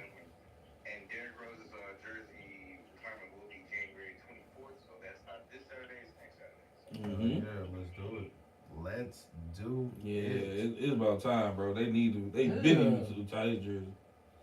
Well, I mean, they just fucking put him up in the Hall of Fame. In the ring of fame, whatever. yeah. What is it called in the NBA? The Ring of Honor, Is it, something like that. yeah, just Ring of Raptors. When they put your jersey, when they put your, yeah, yeah, hang your shit up in the Raptors. All right, man. Okay. All right. Yeah.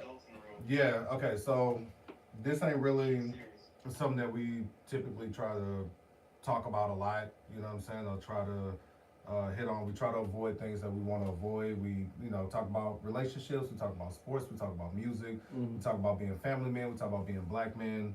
But sometimes we need to talk about the things that are actually going on in America and in our day-to-day and things that we see online, whether it's on Facebook or Twitter or Instagram or whatever. You know what I'm saying? You can't turn on the news. You can't open up a fucking newspaper if those things still exist. You can't be in a room full of people who aren't having a conversation about something going on in our day-to-day without us having some sort of ear to the ground about what the fuck is happening.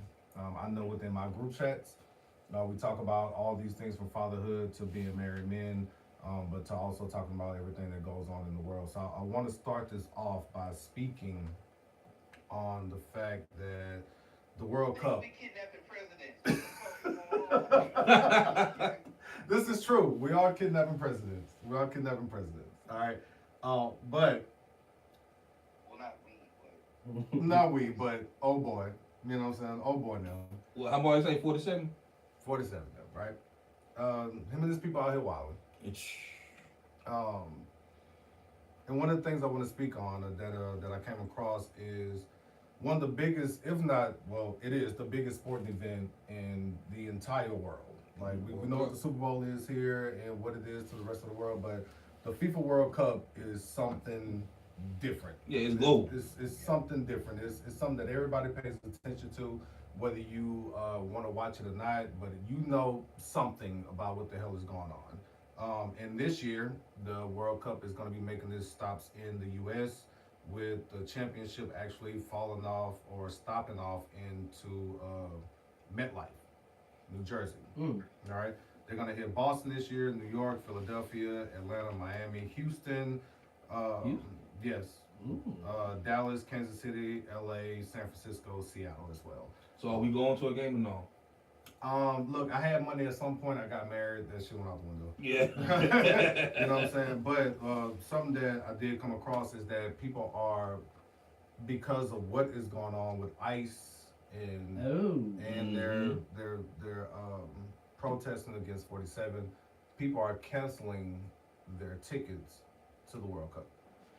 Like fans? Like fans. Okay. Yeah.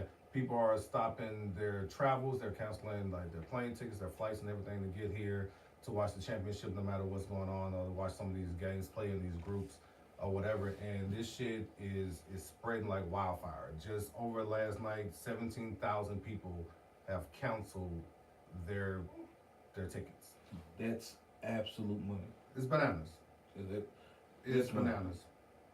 It's bananas. I'm sorry. I'm just trying to get like my thoughts together here again, because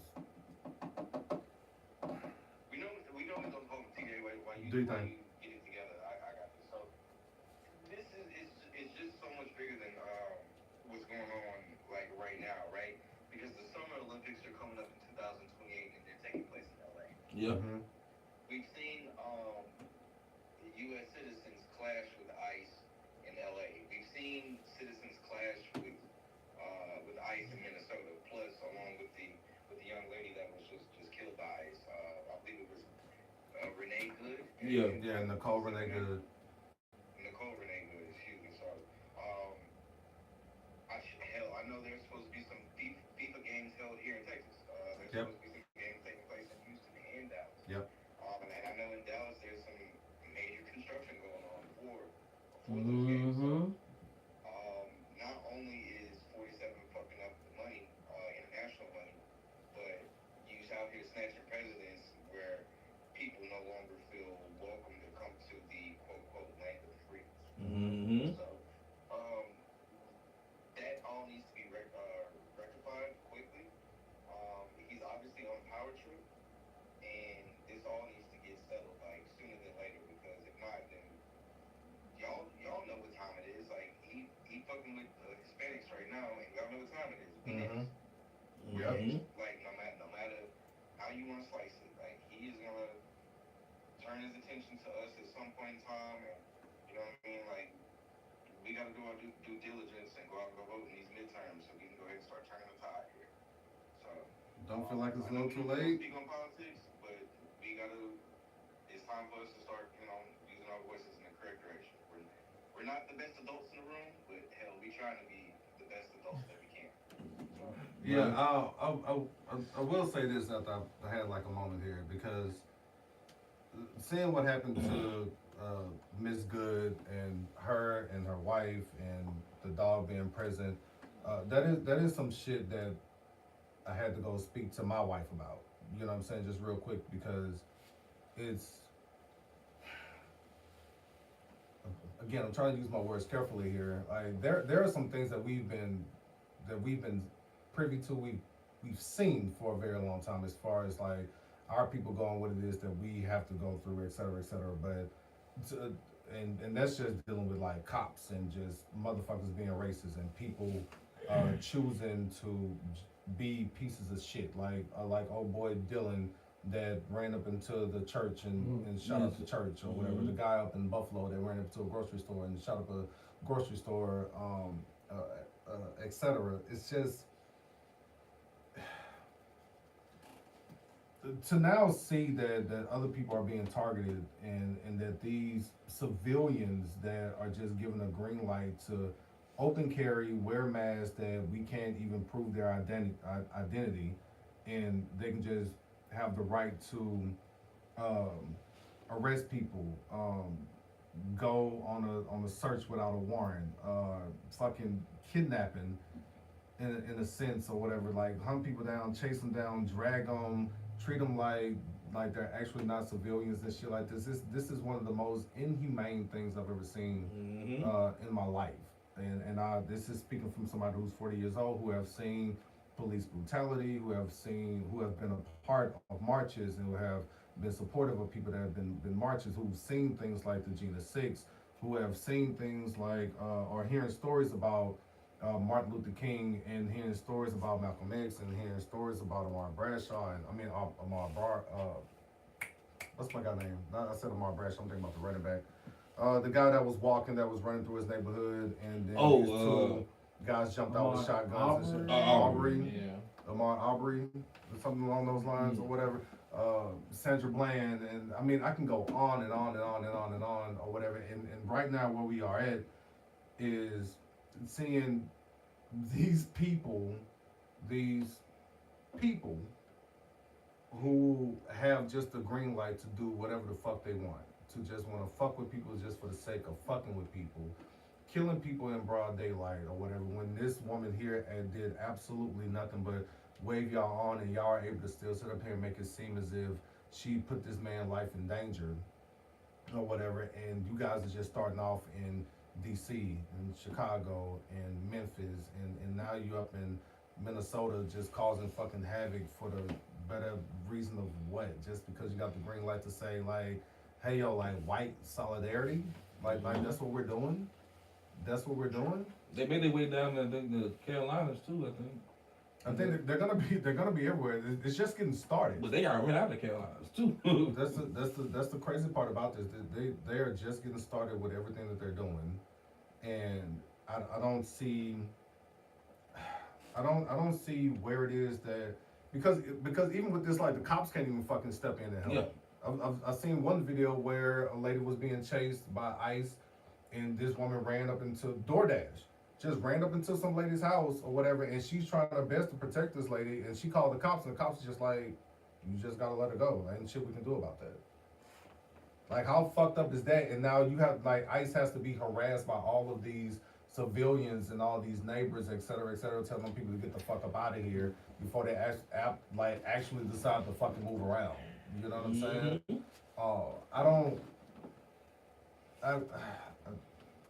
Oh my God, again, I can't find my words here because this shit is so fucking frustrating. It's so fucking frustrating to be living in America, to where knowing what the history of this shit has been, to knowing that these people feel as if like their livelihood is at fucking jeopardy, and they're just fucking with random people just to be fucking with random people who are just trying to create a life for themselves and their families.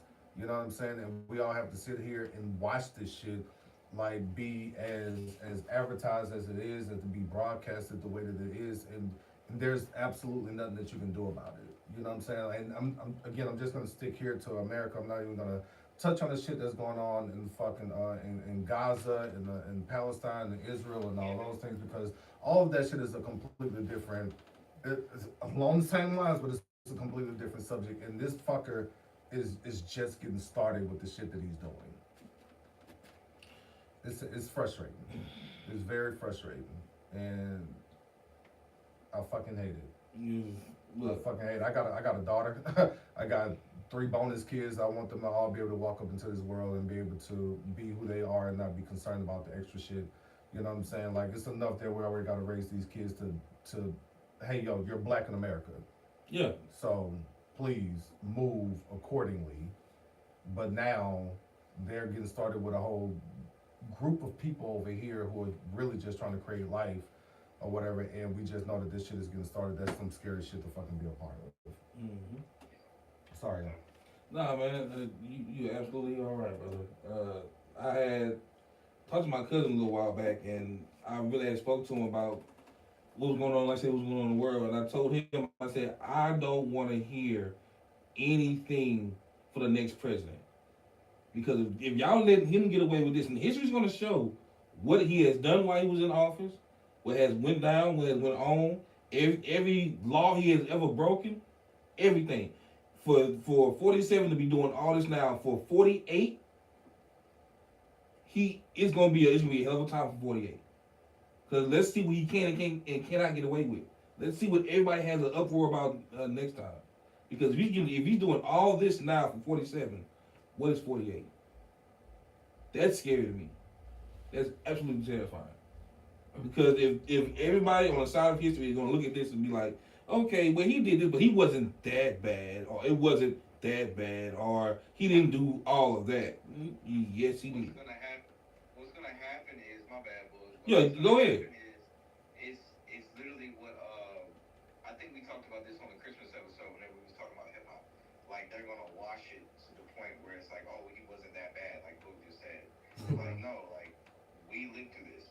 You know what I mean? Like I'm not sure. First of all, are y'all seeing any like ICE people or anything like that, like coming around in the area? Because TJ, I know you work. TJ and Marcus, y'all boys work up and down the state. So like, have y'all been seeing any ICE representatives or anything like that? I've only seen reports. I haven't seen any yet. The closest I've seen that they were in were Tahoe. Yeah, I haven't seen any either. I've heard of them though. So at my job just last week, they just put up signs saying that ICE is not welcome, and it's like protected by some type of certain property or whatever the case may be. So it's just interesting to see things like that just like randomly go up, and it's like, yeah, but like ICE is not allowed in the building, but they can definitely sit out and camp out in the parking lot all day long. That's crazy. It's just some wild shit that's going on. We're really living through history, like right now, and how many times have we said that in our Right. Absolutely. Getting tired of being part of historical events, yo. Can it just be a regular Tuesday? whether if it's weather related or politically related or human related or financially related, with how many recessions have we been through, or you know, like shit, a worldwide disease. You know what I mean? Yeah, I don't know. We've been through a lot of different things. I just encourage you all to, you know what I'm saying, pay attention to what's going on. But one of my homeboys he put it best. He was like, guard your ear gates and guard your eye gates, because it's everywhere, and it can start affecting you, and especially it start affecting the children too. So yeah, that's all I got for that. Man, once you look at it, once you learn the history of America, it's the same thing. Once you learn the two things that they value more than anything ever is power and money. They don't value, human life ain't a real value for the U.S. government, if we being honest. They don't value no human life. They value is power. How much power do I have? How much money can I get? That's it. That's how everything they do gonna be operated from one of them two angles. They don't care about the betterment of human life. Minimum wage is trash across it's trash in the South. Education is bad in a lot of places. They trying to replace anything you can do with a robot that they can control, because they can't control a human.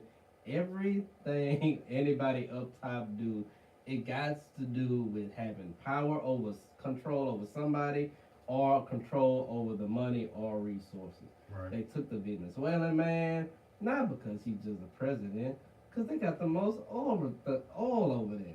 Yep, $6 billion. We just went and got this man. He just chilling in his Nike suit. Him and his wife. Right, he just chilling and got him out the crib like it wasn't them.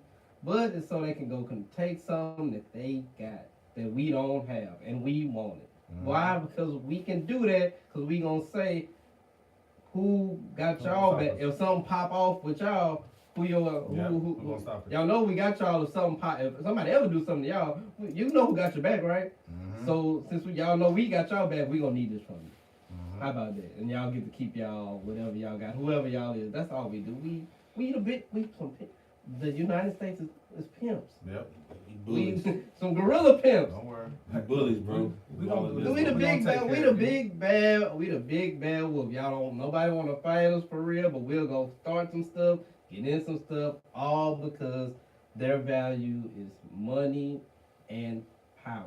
Yeah. So once you learn that about how the United States move, you as a citizen will see how to navigate around this system of cobwebs of everything they got, all the schemes that they come up with every day, every week to have people caught up in it. You'll find your way to maneuver. Just like you said, keep your eyes open, keep your ears open, and just keep going. Don't give up. That's all you can do in America. Just be optimistic and just keep your head keep your head down, keep your nose clean, and just operate within that Michael Irvin. Operate within these rules of the game that they make up stuff as they go. Michael Irvin about to have the finest lines waiting on him, boy. God damn. White, what's that Rick Ross song? That's the theme of it. White Lines? Yeah, that's gonna be the theme song for this week. I'm in the White House. I'm in the White House. Sorry. Shit was a little too dark, man. Shit was a little too dark. But yeah, that's what we are. That's what we are.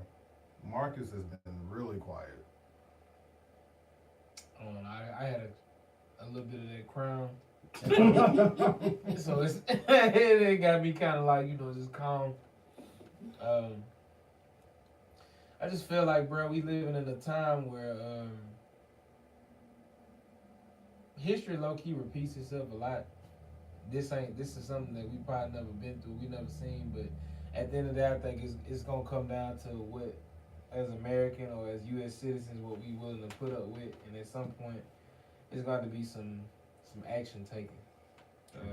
So, especially with them letting just random people become a part of ICE and do stuff that they doing, unlawfully. At the end of the day, it's gonna come to a point to where they gonna raid the wrong place, wrong neighborhood, wrong whatever, and it's gonna have to start something. So I don't want to see that happen. I don't want to see the violence go on. But at the end of the day, sometimes it gotta be in order for change to happen. So. They're definitely showing them people that they don't fucking around. Like from the government, from the governors to the mayors of these cities, they all letting them know, like, yo, you come out here, we ain't fucking around with that bullshit. I know Philly said that they're gonna hold people they're gonna arrest them and charge them with not only state but with federal as well, because Trump can't pardon both. You know what I'm saying? The people in Minneapolis, they came out and they was just like, get the fuck up out of our city. You know what I'm saying? Leave us the fuck alone, go on about y'all business. Whatever, whoop. I just hope that everybody starts to continue to keep that same notion. Like, let's let these people know that, like, we are here for the betterment of our people, our citizens, and whatever. And motherfuckers just trying to live, go to work, go home, take care of their families, and that's it. The rest of you motherfuckers, get y'all racist, stupid ass up out of here. They don't want you to live in peace. I know. And it's crazy. They want problems always. There's no money. You can't make money in peace. And it's the world's craziest idea. Yeah. We gotta mess with y'all. Y'all ain't messing with nothing's going on, everything's going well. Nah, we gotta turn. You can't make money if everything is fine. Yep. And again, and guess who knows that better than anybody? Our ass. Yep. Tulsa. Yeah. Black Wall Street. Oh, y'all doing good. Y'all thriving. Y'all ain't going to jail. We Burn losing that money. shit down. Oh, burn it down. Go fight some I niggas. think with us, you know what I'm saying, this is just speaking on that, I don't even think it's just even dealing with just skin color. They always felt that we were a threat to what they couldn't do. Oh, so it's like, Absolutely. if that's a threat to being able to capitalize on stuff and being able to make stuff, or without them being able to have their hands in it, it's still money. That's the main. You know, that's really what I think it is, bro. It's just they find a way to where they own everything, take everything, control everything, deal with everything. Like, you have to go through them. Got to come see me at the end of the day, because I own the patents for the seeds. Nigga, what? How you own a seed? What? Oh, bro. In America, we a funny place, bro. We a real funny place. Hey, real quick before we get up off this, did y'all know about the Lee Street massacre? Yep. Yeah. Yeah. No, Martin. Lee Street? I Yeah. heard about the Y Street. Y Street massacre? Yeah, I've heard about the Y Street massacre. That one I'm not sure. Is that the one where old boy was in the house shooting the police? That's that one? Yeah, I've heard about that, but I've never heard of the Lee Street massacre. Oh yeah. That's actually Harris Street. Oh, Harris What Street. you talking Yeah. about? Like, yeah, that was old boy there. Okay. Yeah. In the quarters? Yeah, I remember that. Nah, it's some people recently who just started finding out about the Lee Street massacre. That shit happened in like 1946 from some black soldiers from Fort Polk. Came down and fucking got it was just like a fucking slaughter killing black soldiers and shit like that. But I saw that earlier on social media, and I was just like, damn, people ain't know about this. I thought it was like a thing that people knew about. Like, you got the fucking, You got the it's sign got right. You got the there. sign right there on Yeah, Lee you know Street. what I'm saying? So I thought people knew. I just wanted to ask y'all to see where y'all were at with it. Now I do know about the Colfax massacre. Yes. Yeah. Now I heard about that a couple years ago. Yeah. Yeah, I've heard about that one as well. The craziest shit that we're historically around. I got a friend who lives in Delaware who was just asking me about like plantations and shit. He was like, "Are y'all surrounded by that?" I was just like, "Yeah," like a motherfucker. And I was just like, the movie 12 Years a Slave. I said that house is over there by like a local college at LSUA. Yeah. You know what I'm saying? So she was like, "Oh goddamn, I didn't know that. Like that y'all were that close." It's like, yeah. You can just drive up a highway somewhere and you'll find a plantation. Like it's Broad still Day there. Island Plantation. It's still there. It's still there. Man, shit, I missed y'all. I'm glad that we got up in here locked in, got to chop it up a little bit. You know what I'm saying? Got some crown flowing. Man, anything else on y'all mind, heart, spirits tonight? How y'all feeling? Marcus, again, you've been quiet. That crowd really talking to him right now. Silence is volume. He meditating. He trying to get a new coach. New coach. Yeah, new coach. So he's in the meditation role. Situation. Yeah. Get it together. You know what I mean? We got that rental car back, safely. So. Thank you, Tevin. Yes, absolutely. Huh? Yeah, rent a car back. One last thing before we get up out of here. Please. We didn't really talk about coaches. Mike Tomlin, the NFL's not gonna say it. We gonna say it. Yeah. Thank you for your services. Yes, sir. Even though, Pittsburgh fans, they may not understand that the grass is not always green. They don't. You know, they never had to. So, salute Mike Tomlin. You know what I'm saying? Super Bowl champion. 19 winning seasons. You said you made had 19 years, all winning seasons. You had a question for me, Marty. In regards to the Atlanta Falcons coaching search, right? Right. I remember this time last year or during the spring, you were looking forward to y'all drafting defense, and of course, at that point in time, y'all had a defensive coach. Do you feel like the defense is in a good place for y'all to move on from a defensive-minded coach and move to an offense coach? It's not even about the coach that I was worried about. I was just worried about the front office in general prioritizing defense. They've never prioritized defense in the draft. We've always been an offensive drafting team. So they finally put the chips on the table and got defense, and look at the results of that. And so with that being said, do you think that some of those pieces could be offloaded to support the offense more? I do not. I think everything we have on defense is pretty much brand new. The only thing we have that maybe could be moved that's not is Jesse Bates, and he still got another year in the contract. So I don't even see that just being something that they would do. The pieces that could have been moved, honestly, were on offense. Kyle Pitts, Tyler Algier, Kirk Cousins could possibly have been traded or something just to see if that was, those are the pieces. The defense, though, is practically brand new in a way. So yeah, I just hope that whoever the new coach is that we do end up getting, I just hope that we can keep our defensive coordinator in place. Now I know that normally don't happen, but Jeff Ulbrich ain't no spring chicken. He done been around the league and been a pretty good defensive coordinator for a long time. So hopefully he get to stay put and we can just get a better coach period than what we had. All right, well, yeah, that's what I had in regards to y'all's search. But that can really go either way. I do believe that y'all have a good defense. I just know that y'all got to get the quarterback thing figured out. No matter if it's the scheme definitely first of all the health of Michael. Right. And secondly, the scheme. So, the scheme that he's going to be playing and going forward. So, and you know how it goes. One coach can influence everything else. So, yeah, as John Harbaugh is asking for, if y'all don't hire me, y'all got to fire y'all general manager. Goddamn right. Get them up out of here. You get whatever you want, man. I'm gonna be honest, man. I like John, and I like the older coaches that's maybe becoming available. But I kind of want a coach that's somewhere in that mid range, but they also know how to deal with this new NFL. Nigga, how many of those out there? Kubiak. I like Kubiak. I really don't want Stefanski. Mm. I really don't want Stefanski, bro. But they keep talking about it. And John Harbaugh. The thing about John Harbaugh and Mike Tomlin is that they weren't willing to just give up what they believed in, which is kind of what also got them cut. Because Harbaugh wouldn't let go of the offensive coordinator when they asked him to, and that ultimately landed his situation. And Mike T, he can't develop a quarterback. He inherited Big Ben, and he haven't been able to get one on his own at all. We have quarterback issues. I don't think I really would want that. So. Taylor, you said in the group, you know where Harbaugh's going. What you thought? No, I said I know where Tomlin's going. He going to Miami, bro. If he ain't getting another job, he going to Miami. Why?